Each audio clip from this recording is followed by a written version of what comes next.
Bueno, estoy aquí con el contador Gustavo Peretti. ¿Cómo le va? Hola Silvina, buenas noches, ¿cómo estás? Muy bien, realmente vamos a hablar un poquito de las isletillas en la noche de hoy. Esta noche yo había anunciado en la radio que vamos a contar con la presencia de Humberto Torello, presidente comunal, que también va por la reelección por parte del partido de la Unión Vecinal de las Isletillas, pero durante la semana estuvimos hablando a ver si se podía hacer una nota grabada o no y coordinamos poder hacer la nota el próximo lunes. Así que el lunes que viene, si Dios quiere, vamos a contar con la presencia de Humberto Torello, presidente comunal de las Isletillas, y parte de su equipo también. La semana pasada estuvimos hablando con Romina Calderón, quien visitó nuestros estudios, acompañada por el asesor de campaña, que en realidad estuvo fuera de cámara el asesor, pero estuvo también aquí y estuvo contando de los proyectos, de las ideas, también de las propuestas de cara a las elecciones que van a tener lugar el próximo 4 de octubre. Prácticamente podemos decir que es una elección que sorprende a los vecinos de las Isletillas, teniendo en cuenta de que no están acostumbrados a votar. Es la primera vez que van a estar votando en una elección de carácter local, no están acostumbrados a los procesos electorales, a las campañas que se hacen para poder elegir a sus representantes, porque históricamente han trabajado a través de una asamblea porque tenían la comisión vecinal, entonces a través de una asamblea elegían a sus representantes. Y bueno, en esta oportunidad está el pueblo movilizado, teniendo en cuenta de que hay dos listas. Por un lado, el actual presidente comunal, el señor Humberto Torello, quien va por la reelección por el partido de la Unión Vecinal de las Isletillas, quien se va a disputar la continuidad en la presidencia frente a Romina Calderón, quien es la candidata del PRO, propuesta republicana, que estuvo aquí la semana pasada y, como decía recién, contando un poco cuáles son las propuestas y con la plataforma de gobierno, contándonos también cómo está conformado su equipo de trabajo. Así que el próximo 4 de octubre, las Isletillas va a estar teniendo las elecciones y va a estar votando, podemos decir, por primera vez en su historia, ¿no? Así es, hasta antes, creo que del año 87, la población de las Isletillas votaba en Hernando, o me parece que en Punta del Agua, si mal no estoy informado. Hasta el año 87 se encontraban integrados al padrón de estas localidades y votaban en lo que era la única elección que se hacía en el año, cuando eran años electorales, que se votaban por presidente, por gobernador, por intendente, por legisladores, todo en las famosas listas sábanas de aquellos entonces. Y creo que a partir de esa elección del año 87, en la que ganó Rubén Raca acá en Hernando, ya no votaron integrados los pobladores de la Isletilla con los pobladores de Hernando. Claro, votaban o en Hernando o bien votaban en Punta del Agua. Si uno se pone a mirar un poco la historia de las Isletillas, podemos decir que es una localidad relativamente joven, cuenta en su haber con 95 años de historia y 50 años. En el pasado mes de junio estuvieron celebrando su 50º aniversario como comuna de las Isletillas. Y estábamos repasando un poco los nombres de quienes la presidieron. Y allí dentro de los primeros nombres aparece el señor Adelmo Boreto, quien la presidió en el año 1965 hasta el año 1970. Después llegó Emilio Antonio Giraudo, quien es el papá de Marco Giraudo, presidente de Coninagro, quien también fue presidente de la comuna de las Isletillas por un periodo de 10 años. Y luego vuelve Adelmo Boreto, quien en la época de la dictadura, en la época de los militares, fue declarado interventor y bueno, le tocó gobernar hasta la época de la democracia, ¿no? Sí, allí dentro de la institucionalidad, porque eran elegidos dentro de lo que eran las juntas vecinales, cuando eran comisiones vecinales, mejor dicho, dentro de la institucionalidad para darle continuidad a los gobiernos democráticos. Bueno, hoy hablaba con algunos referentes esta tarde, por ejemplo, sin ir más lejos, me comunicaba también con Marco Giraudo para preguntarle un poco de la historia, para repasar algunos datos, para corroborar algunas fechas y demás, y me decía que a Adelmo Boreto le sucedió el señor Don Pablo de Marchi, quien no pudo completar con su gestión porque al año y medio de haber asumido fallece. Entonces le sigue luego el señor John Giorgetti. En el año 1993 es ahí cuando asume Marco Giraudo y él me comentaba su experiencia de que en ese momento se sabía de que en el año 1995 iban a tener que pasar por las elecciones, iban a elegir las autoridades. Entonces su primer periodo fue por 2 años. Por eso él dice, yo tengo 10 años como presidente comunal de las Isletillas, porque el primer periodo fue por 2 años para completar ese ciclo de 2. Después, en el año 1995, cuando debían elegir, bueno, completa hasta el año 1999 y de ahí hasta el año 2003. Cuando hablaba con Marco, me decía que él había observado que en las Isletillas había una gran necesidad de hacer obras tales como cordón cuneta, de las calles, de asfaltar las calles, la necesidad de las viviendas, pero se encontraron con que era todo propiedad de la familia de Alais, así que tuvieron que hacer una fuerte inversión para poder realizar la sucesión. Así que todos los esfuerzos prácticamente estuvieron volcados para lograrlo. Sí, ahí hay que agregar que si bien estaban en condiciones de elegir, porque ya estaban constituidos como comunas Claro. y en donde ya a partir de la sanción de la ley orgánica municipal ellos ya tenían junta electoral, nunca había habido elecciones porque llegaban a listas de consenso, como fue incluso hasta la última elección del año 2011, siendo esta la del 2015 la primera elección en 45, 50 años que tiene de vida institucional como comuna las Islas de Tilla. Por eso decíamos nosotros de cómo los ha sorprendido, porque incluso Humberto Torello, el presidente comunal, había dado varias notas, había hablado fuera de cámara, se había expresado como muy confiado. ¿Por qué? Porque ya estaba esa cultura de la lista única, de llegar al acuerdo, de llegar al consenso, cosa que se ve y que queda claro que en esta oportunidad no pudo concretarse y por eso nos encontramos por un lado con la unión vecinal que representa Humberto y por otro lado con el PRO, la propuesta republicana que tiene como candidata a presidente comunal a Romina Calderón, ¿no? Que por otro lado viene a dar el juego de lo que es la institucionalidad y la democracia y que lo va a hacer crecer bien institucionalmente a las Islas de Tilla porque va a elegir entre dos opciones. De última será el pueblo quien tendrá la última palabra. Tal cual. Estaba viendo también, tratando de ver cuáles son las últimas obras que se han realizado, cómo ha crecido en los primeros presidentes comunales, como que fueron sentando las bases para que vaya creciendo esta comuna de las Isletillas.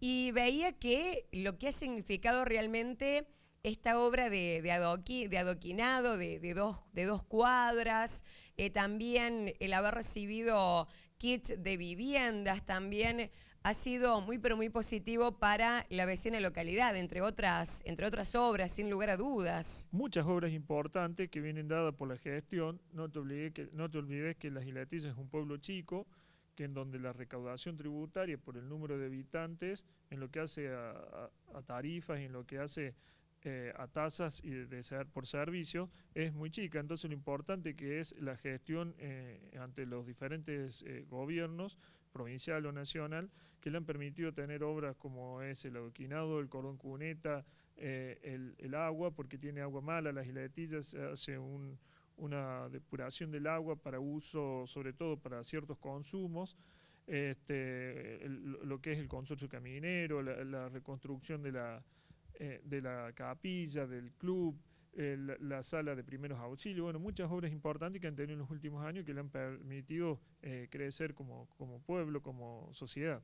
Claro, el tema del agua es un capítulo aparte porque el agua de ahí no está apta para el consumo directo porque tienen un agua muy, pero muy salada, ¿sí?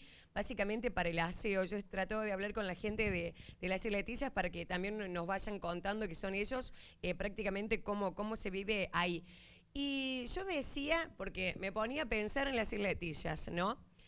Qué importante que es la función del Consorcio Caminero 323.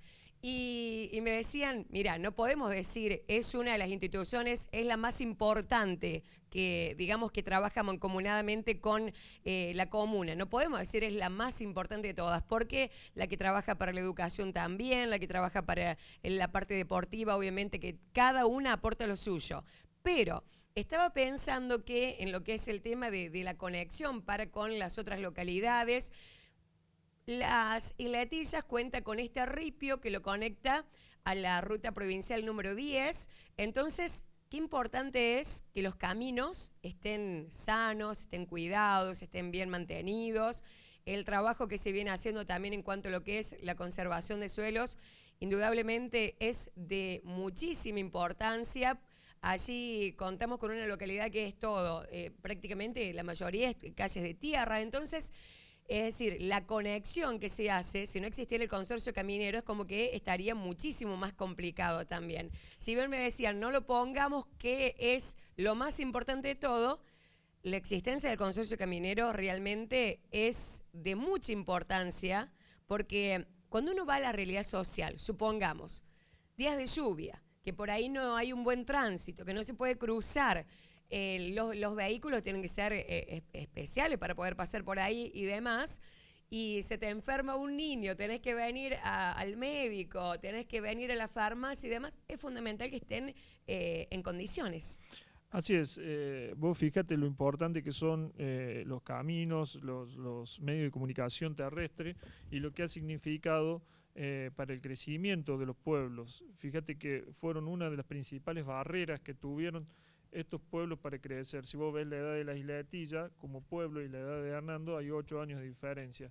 Y lo que lo marcó esa diferencia fue el paso del ferrocarril por la traza del poblado. Lo que lo ha hecho crecer mucho a Hernando y le ha impedido a lo mejor a las Islas de Tillas. Es decir, durante la primera mitad del siglo pasado, que pasara el ferrocarril y que tuviera buenas vías de comunicación terrestre, han sido el polo de crecimiento para estas ciudades. Y a partir, yo pienso, de la década del 50 y del 60, lo que ha constituido, y más que se acrecentó en la década del 80 en adelante del 90, es el acceso como centros de estudio. A partir de estos años, fíjate, si vos ves el crecimiento de Hernando, ha crecido hasta esos años. De ahí en adelante se ha mantenido constante porque los pueblos que más han crecido son los pueblos o las ciudades que han constituido pueblos de, digamos, centro de educación superior. Si vas a ver Córdoba a lo largo de todo el siglo pasado, y si vamos a ver Río Cuarto o más recientemente Villa María, a través de la instalación de las universidades públicas han sido, digamos, los puntos que han hecho crecer exponencialmente a la población. A esas ciudades y a otras ciudades de dormitorio, como han visto, por ejemplo, Córdoba, Pilar, Río Segundo, La Calera. Entonces esas ciudades, dormitorios o satélites alrededor han crecido mucho en conjunto con lo que fue el crecimiento de los centros de estudios superiores en esos lugares. Tal cual, por eso pensábamos nosotros cómo estas localidades son así pequeñas. Decíamos, y recién lo manifestabas Gustavo, de qué importante que es destacar la capacidad de diálogo, de gestión, de poder llegar al gobierno de la provincia, de poder llegar al gobierno de la nación, si se quieren generar obras, porque en materia tributaria, en materia impositiva, dentro de lo que es lo local, al haber pocos habitantes, no es mucho lo que se genera y esto recién lo explicabas. Hablaba la semana pasada con Romina Calderón aquí en el programa y ustedes habrán visto también a través de la nota y seguramente ya tenemos que ir prácticamente cerrando y también lo hemos compartido a través de la página de Facebook de Tiempo X de Silvina y ahí está para el que lo quiera volver a ver, que le preguntaba de cuáles son algunas de las propuestas, algunos de los proyectos que tienen y me decía, ¿cuáles son las necesidades más importantes de su relevamiento? Viviendas. Por otro lado, yo lo que estaba hablando era de que cuáles son las viviendas que más se necesitan, viviendas sociales, porque incluso me decían, no podés imaginarte que haya un programa tal como el Promuve, que se sustenta, digamos, con los fondos de la misma gente que está adherida al plan y que va pagando y demás. Es decir, eso prácticamente no. Entonces se necesitan planes de viviendas sociales. Y yo preguntaba también, a ver, ¿cuál es? ¿Qué tan grande es la necesidad de viviendas? Y me decían también que hay necesidad de mejorar las viviendas ya existentes, que hay muchas casas que se encuentran en estado un poquito precarias, entonces que habría que mejorar las viviendas, tal vez tendría que haber algún plan para poder ayudar a que los vecinos mejoren las viviendas en las que viven. Esto, sin lugar a dudas, con las mejores intenciones. Y por otro lado, hablaban de la necesidad de trabajo. Yo le preguntaba a Romina, a ver, ¿qué propuesta tienen para eso? Decían, y bueno, podemos poner que hablan de instalar una estación de servicio, de tener una farmacia, de tener una granja. Entonces, hay diferentes proyectos que por ahí uno piensa qué tan factibles son de llevarlos a la práctica, de poder concretarlos. Seguramente, bueno, está bien poder pensar, a lo mejor son propuestas o proyectos pensados a largo plazo, de poder ver crecer, pero insisto en esto, ¿no? Siempre pensando en esa capacidad de poder lograr fondos gestionándolos a los gobiernos de otras jerarquías, porque desde lo que es el ámbito local, incluso hablando con expresidentes comunales, manifiestan de que es muy, pero muy complicado. Así es, se tendrán que hacer todos los proyectos ayornándolo al tamaño de la isletilla, a la capacidad de tener recursos para que esos proyectos sean sustentables a largo tiempo, a largo plazo. Bueno, esta noche yo, ya como para ir cerrando, tenía pensado hacer este análisis, contar un poco, como uno no va con muchísima frecuencia a las isletillas, contar un poco la historia de las isletillas, de esos presidentes, cuántos años tienes de historia, cuántos años hace que se han declarado constituido como comuna, cuándo comenzaron a elegir, digamos, por medio de las, cómo se hacía antes por medio de las asambleas, cómo se elegían los representantes, cómo llegan hasta este momento, esta instancia en donde van a tener que votar por primera vez. Y